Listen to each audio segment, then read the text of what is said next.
All right, today we're going to crack open one of the New Testament's biggest puzzles, the Epistle of James. Now, this is a short book, but it is packed with some seriously powerful wisdom. It's also, and this is the fun part, a first-rate historical cold case. Who wrote it? Who was it really for? And what in the world is this thing? Let's dive in. So, our investigation kicks off with the most basic question you can ask. What are we even looking at here? It's always been called a letter or an epistle, but as soon as you look a little closer, the clues just don't add up. So is it actually a letter, or is it something else entirely, maybe just masquerading as one? The form itself is our first major clue, because honestly, it breaks all the rules of how people wrote letters back then. Okay, get this. The address line reads, "To the 12 tribes scattered abroad." Now, just think about that for a second. How would a first-century mail carrier even begin to deliver that? Right? It's not a physical address, it's completely metaphorical. It could be referring to Jewish Christians living outside Palestine, or maybe even the entire Christian church seen as a kind of new Israel. This is our first huge red flag that we are not dealing with your average, everyday letter. So, if it's not a personal letter sent from one person to a specific group, then what is it? Well, to figure out that out, we've got to examine its literary DNA, you could say, and see how it stacks up against other writings from that same time. And you can see the problem right here. A typical ancient letter had a really clear formula. You had your greetings, a little section of thanksgiving, the main body of the letter, and then some personal farewells. James, on the other hand, it just skips almost all of that. After a super brief opening, it just launches straight into the teachings. It's kind of like getting an email that skips "Hi" and "Hope you're well," and it's just a list of instructions. Scholars actually have a name for this style of writing. It's called paraenesis. It's basically a string of exhortations, moral instructions, all loosely connected together. So think of it less like a letter and more like a piece of wisdom literature, kind of like the Book of Proverbs. It's a collection of really powerful teachings meant for a broad, general audience, not a personal note to a buddy. Okay, so this brings us to our next big mystery, the author. The text opens with just a single tantalizing name, James, a servant of God and of the Lord Jesus Christ. But which James? This was a super common name, and we have several people who could fit the bill. So there were a few heavy hitters named James in the early church, including a couple of the apostles. But for centuries, tradition has really zeroed in on one man in particular, James, the brother of Jesus himself, who went on to become the leader of the church in Jerusalem.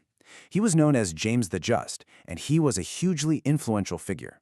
And the evidence for this theory is pretty compelling. The document just feels like it was written by a leader.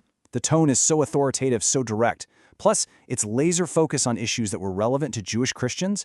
That was James of Jerusalem's whole world. The profile fits him like a glove. And this is a big but, there's a really compelling case against it too. For one, the Greek is incredibly polished and sophisticated, which would be a bit unusual for a guy from rural Galilee. But even more striking is that the author never, not once, mentions his personal relationship with Jesus. Wouldn't the brother of Jesus share a personal memory or two? It kind of makes you wonder.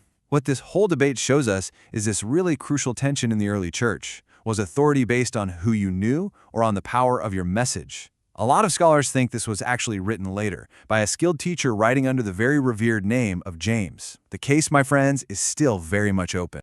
So, while the author's identity is still a puzzle, their motive is crystal clear, and that motive builds into one of the most powerful arguments in the entire New Testament about what faith even is. Yeah, regardless of who was actually holding the pen, the mind behind this text was absolutely saturated with the teachings of Jesus.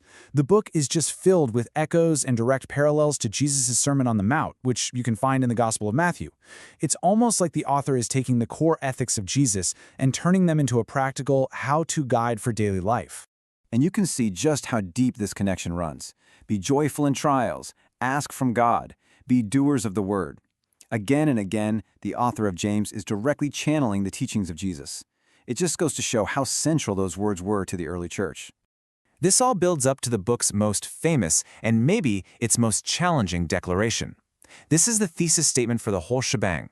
Faith without works is dead. The author argues so passionately that just believing the right things, what he calls a barren faith, is simply not enough. True faith has to be alive, it has to be active, and it has to be visible. So what this all means is that for the author of James, religion isn't some abstract idea you have in your head or some internal feeling. It is fundamentally about action. It is a religion of deeds. The author defines pure religion in these, well, startlingly practical terms. It has nothing to do with fancy ceremonies or deep theological debates. Nope. Instead, it's all about how you treat the most vulnerable people around you and how you carry yourself out in the world. So what does this religion of deeds actually look like? The author lays out a really clear ethical roadmap. First, care for the vulnerable. He specifically calls out orphans and widows. Second, control your speech. And third, show no partiality. True faith demands justice and equality for both the rich and the poor. So in the end, the message of James is this passionate call for integrity.